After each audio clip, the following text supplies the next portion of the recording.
Yeah, and this is exactly the sort of tricky stuff, right, that TCPA world creates, because in both of the scenarios you just gave, guess what? You don't have express written consent, right? You don't have it. Express written consent is phone number specific.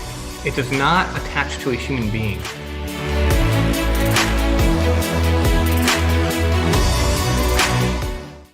Now, there's another piece, and I heard you talk about this during the industry impact events that we were at.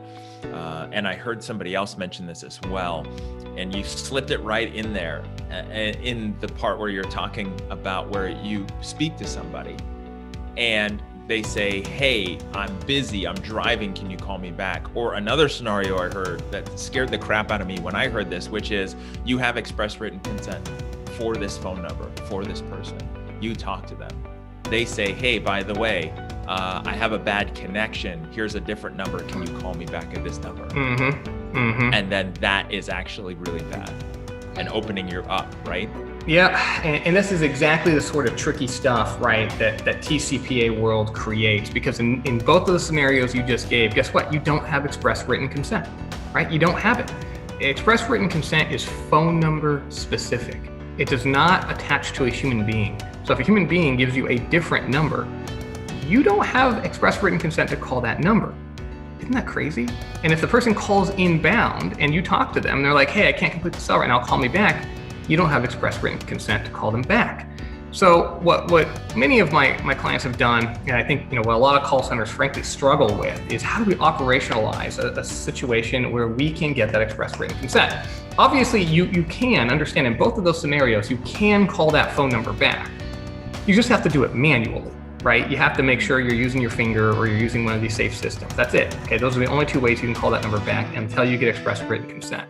If you want to get express written consent, you can do that, right? You can do it driving them to, hey, go to the website, click, go through right now, click on the button. You can say, hey, I'm going to send you a text message, right? A lot of my clients will deploy a text message. On the text message, you get the permission to send the text, one text. The text goes out and it's essentially got the express written consent disclosure in the text message. And if they respond yes, then that's going to constitute a signature, right? And that's going to give you that express written consent.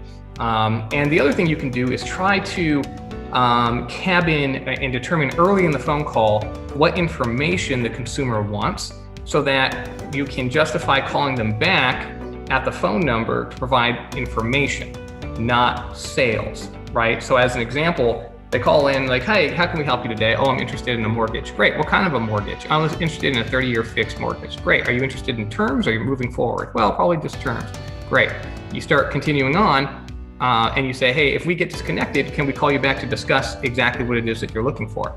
Sure, right? Now you don't have express written consent at that point to call them back about just anything, but because they've made an inquiry regarding a specific product, something very specific, like a 30-year fixed, you can probably make a phone call back to them limited to that specific purpose to facilitate the transaction that's began. Probably.